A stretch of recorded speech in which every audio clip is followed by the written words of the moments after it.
When I say NBA, you say breakdown. Break it down. Welcome to the NBA Breakdown. Dave Mendonca, Audley Stevenson, thanks a lot for joining us. Hey. Audley, how's it going, man? What are you saying? I was just trying to invade your personal space. Yeah, I realize that. Give me some room, man. I take some chiclets or something. Sorry, man. Guy's so sensitive. I don't get it. Anyway, let's talk some hoops. That's why we're here. First off, Gilbert Arenas recently says that some of his teammates on the Washington Wizards have hidden agendas. Now, there's quite a few free agents on that team like after the season, so he's suggesting that the reason why the Wizards are stinking so far is because, they're being too individualistic, So what do you think? Hidden agendas. Hey, sports is a funny thing. And you know why I say that? Because winning makes all this stuff go away. They start winning a few games, and all of a sudden, hidden agendas. You know what they'll say? They're playing for a contract. Oh, they're free agent, they're playing for a contract. So now, who cares? It's interesting. There's also a quote from Arenas saying, do I really have to take the reins again like I did 2 seasons ago and just dominate, just take over games? That's what he's paying for. That's why. What about the other guys? That's how he became Agent Zero. That's what all these things. That's how he became the guy who he was. So to answer your question, Gilbert, yeah, what's the problem? No, but you still need the other guys on the team to participate. The Karan Butlers, Jameson, he's doing well. He's back. Yeah. I love that guy. Yeah. But the other guys, what are they doing? Brendan Haywood, where are you? He was injured. The Washington Wizards have experienced a ton of injuries, much like a few other teams, so that has a lot to do with it. But the whole, free agency thing, come on, Gilbert, look, go out there and play your game. You know what? We know who you are. Go out there and dominate. Go out there and score baskets. Make these guys look sick, man. That's what you gotta do. All I have to say is breath mints. He needs them. That's all I'm going to say. On to the other topic here. Allen Iverson thinking about retirement. What do you say? What do you think? What's there to think about, man? Should he retire? Is this for real though? Is he just going to go to some playoff team that wants him, like when the postseason hits? There's something wrong with that. That's not a new phenomenon in the NBA. No, but a guy will sit out all season long and a final stretch run. A team will give him a call and say, ring-a-ling-a-ling, you want to come play with us to win a ring? You know what I'm sick and tired of? These athletes saying, I'm going to retire. I'm retired. Then 2 days later, hey, guess what? I'm signing with another club. It's ridiculous. I say, Iverson, if you're going to retire, just retire, man. You got some coin in your pocket. Your pockets are exploding with Benjamin Franklin. It's like crazy. Come on. It's exploding. Speaking of upset, Iverson's got more money than you. Yeah, he does. That's the truth of the matter. He does, man. I think it's ridiculous. Look, if you want to come out and play, play. I mean, the reality is, guys, we talked about this, we know what the issue is. No one wants him. Nobody wants the guy. And it's not because he's not a talented guy. He is talented. The problem is the attitude that's going alongside with it. He hasn't come to the stage, that personal stage where you come to the commitment and you say to yourself, I'm not the player I once was. I'm a different guy, and you have to accept that role. And he just hasn't done that yet. Mm-hmm. Well, you know what? As long as he doesn't, if he doesn't go there, if he doesn't accept it, he's not going to play for any team because that's basically been the barrier. That's been the barrier.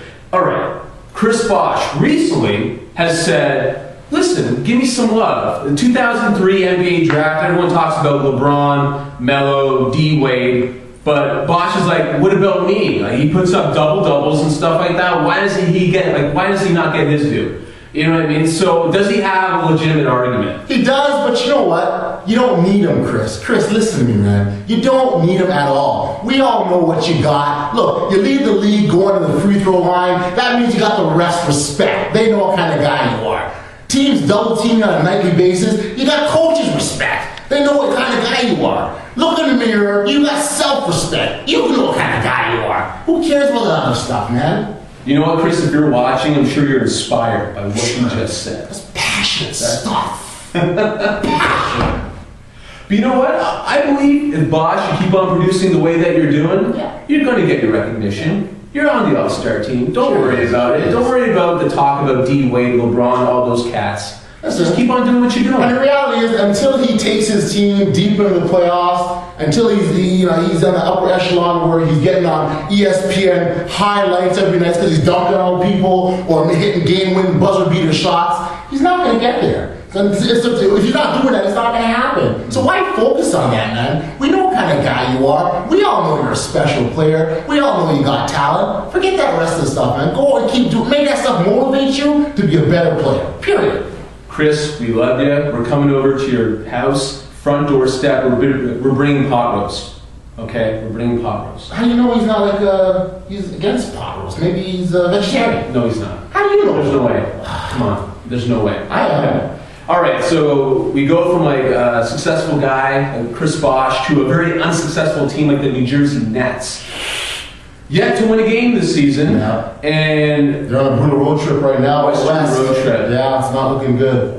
What's it going to take for this team to turn around? At all. The other team's got to miss the bus. That's not show up. That's about it. I mean, these guys. I mean, first of all, injuries. We know the injuries are killing them.